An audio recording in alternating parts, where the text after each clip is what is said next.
Our guest today is Indian Forest Service Officer Jatindra Sarma, who has just retired from Kaziranga National Park as Field Director.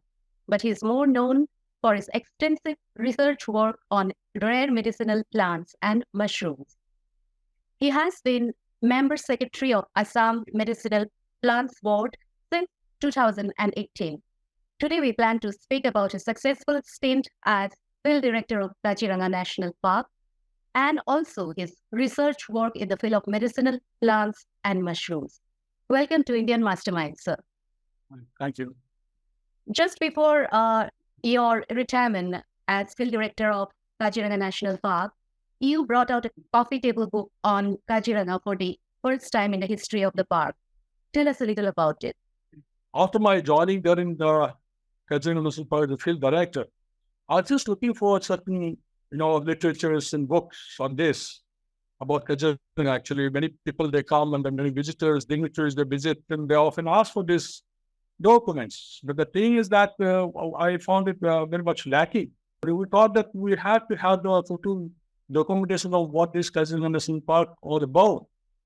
The good thing about this Kaziranga, this coffee book is that we have included a due of expertise, experienced persons. The present DFO, Vignesh, and then Ravindra Sarma, who is retired as a research officer, and then two, assistant professors from Nagaon College and Gulagat DL College. They're all working in the field of wildlife for a long, long time.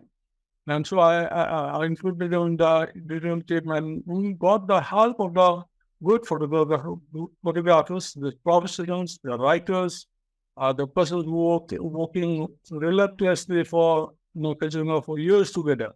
So we just managed to get all the stunning photographs, and we tried to depict everything about Kaziranga, actually, about the history, about the cultural importance of this Kaziranga National Park, all this. In fact, the heroes of the Kaziranga National Park were actually the sentinels of Kaziranga who have been relentlessly working over the years. So we have tried to pay tribute to all those heroes, unsung heroes, basically. So do you have the coffee table book with you right now? Can you show it to our, to our viewers? So this is Kaziranga, the cradle of biodiversity. We call this Kaziranga cradle of biodiversity because we feel that all those big fires, that is, there's rhino, then broad Bengal tiger, then elephant, then eastern swan, then the buffalo, wild buffalo, that is Asiatic buffalo, that is very unique here. Yeah, there's a rhino, and there are deers, and a small rhino calf. This is a painting, actually. This is a proper painting, right? It looks like a painting, and the artist is? Yeah. Okay. Who's the artist, sir? He's a Bortule, Kusanta Bortule from Noga. Okay. He's working, and he's a passionate wildlife, in fact. Okay. So, that's very interesting. So can you, inside there are pictures from the park? I can see. Yeah, just show us, maybe you can show us a picture of rhino or elephants. Any pictures, sir, just to get an idea of what's inside the book. In the elephants, yeah. The elephants, the grassland, yes. The most famous one-horned rhino of Kaziranga National Park in Assam. Beautiful, sir. Thank you so much for showing it to us. So this book will be available only in the park, Kaziranga Park? Yeah. We have fixed the price for this nominal 5,000 rupees. Okay. And the best purpose, and I hope and I believe, and I'm told by many persons that this is one of the best coffee table books produced by any tribal reserves in India. Yeah, it looks very beautiful and attractive. During your tenure in Kaziranga, poaching had come down to nil. So how did you manage this? There's a concerted effort. All those land departments, basically the police people, the district administration. Then we have the intelligence network, very, very good network, Then, our frontline staff with the Special Rhino Protection Force. And we have also deployed these commandos inside the park. So we keep on, moving and getting intelligence. And we try to see that all those 8 poachers were almost, every week or fortnight, we used to have their attendance down and try to see their, the movements, their in association with other people. So that way, the poaching which had taken place prior to my joining as a bird guide, who got hold of some people who were just fleeing this area, Assam, and then working in the state of Kerala and other places. So we try to track them and put them behind the bus and take it to task. That way, we always try to keep passes. And we have also the the eye cameras, sensor cameras placed in vulnerable places, and we try to monitor constantly. And personally as a power director, I've been constantly even in the midnight, I don't bother to just venture the forest areas what may. So that way, there are a lot of exercises put up that way, and then all the staff, the frontline staff, were always put on alert all the time. The Rhino Protection Force, I think it is the first ever such force in country's, forest history, right? It is National Tiger Conservation Authority that is supported. In other states also it has come up. And Okay. We have engaged all the local, the boys and girls, young girls, they're trained for that. So they're doing wonderful work. So do you also use drones? And we had heard of, dogs being used, special dogs. We have sniffer dogs, we are actually assisted by some NGOs. And we also use drones very frequently because, I remember, sometimes you hear this gunfire. It's not gunfire, actually, it's the crackers, which we finally discovered. You have to go, over the night, all night you have to just keep on moving and then try to find out, actually. So once you find that, sometimes only the trees, due to wind or heavy, wind, and they crack and they, fall down, and some noise come out, which But these crackers are burst by the local people, maybe to scare the elephant heart. Yeah, that is always there. And try to, some people also, the clever people, they try to hoodwink our people. That way they try to divert their attention. Divert their attention, right? So there are a lot of tactics they're deploying.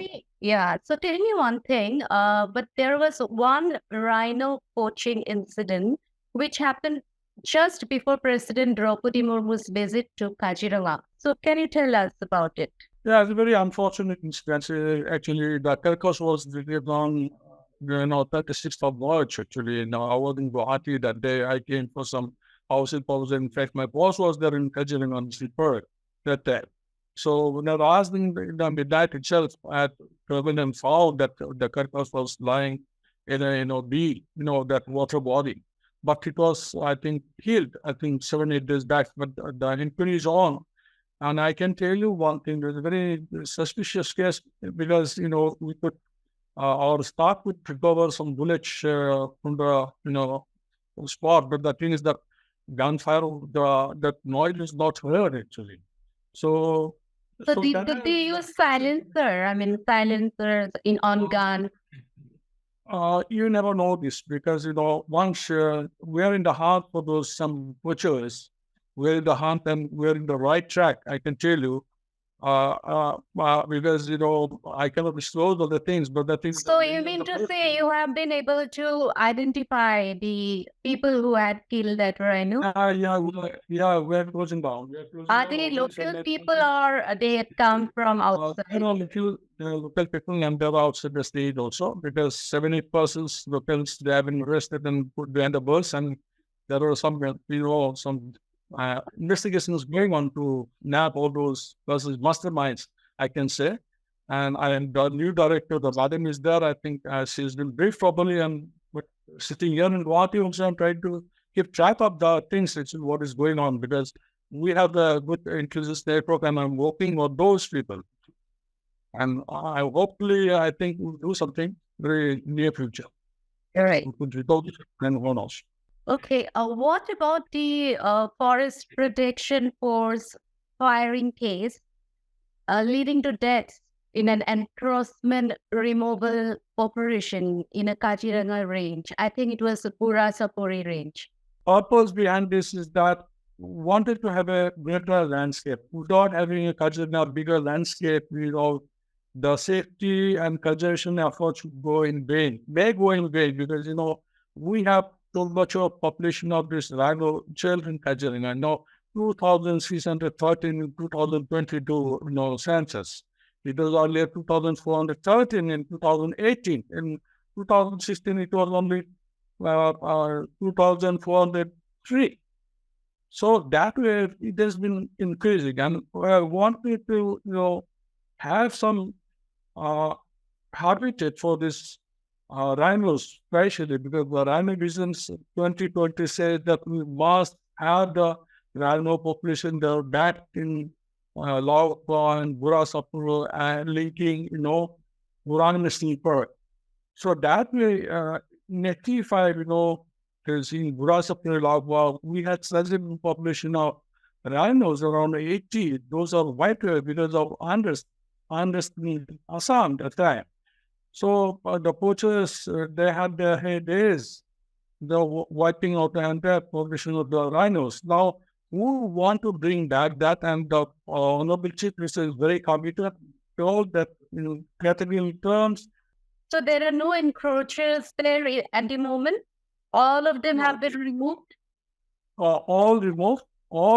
Then Honorable Chief Minister has personally gone there, seen himself, he had taken the stock, which is how this encroachment have been, evicted. And, despite that, there are all people, they were led by our DFO, Sadhguru, Jayanta Deka. He was leading a force one day on 17th of July. And some people tried to sneak into certain areas, and there were because of all these women folk and some chants they came in, they tried to, hinder the entire, protection force, try to obstruct the choice of duties, and the DFO was being assaulted that time, and that way the unfortunate incidents of the firing had taken place and leading to casualty of one lady, person. So anyway, that way that brought the people, the other areas became with some soap weapons and latrines and all this. That way they came in and the protection forces were there. Sir, who are these encroachers? No, nearby people, the people who are living in the nearby villages and some other consequences nearby areas, in fact. After my joining, there are a lot of, dignitaries coming, right from, Yes, I wanted to ask you about that. I mean, while you were there has been a visible increase in tourist inflow, not only tourists, but many VVIPs and celebrities were seen visiting it. Like, I think President was, of course, there. And before that, also, some many spiritual leaders and other celebrities visited the park. So, I mean, how was this possible? I mean, did you go the extra way to invite them, or they came on their own? Actually, they came also at the invitation of the government of Assam because, the 6th of September, last year, precisely, 22, the Sadhguru came in and he opened the pubs, and followed by the next, there were then after that, we had some, the conclave for the Supreme Court judges and the Honorable Justices and judges of the Honorable High Court. So they also enjoyed the perk, and we had to take this G20 people, the guests, all dignitaries, they came and they visited this Kaziranga. So that were some, Ganga villas, all these persons, all basically the foreigners, they came in from Sweden and other countries visiting Kaziranga National Park. That was another thing. Then joint parliamentary committee meetings, those are then finally followed by our Honorable President of India, President visited during the Gaj Mahotsav, or some, right. Yeah, all those ministers and dignitaries, they came in, and so that was a very hectic schedule. And that way, the level of this tourist, earlier it was 240,000, now rushed up to 370,000, last year. And that way the commendable, sir. So that was Mr. Jatindra Sarma telling us about his passion for forest. Stay tuned for more from Indian Mastermind.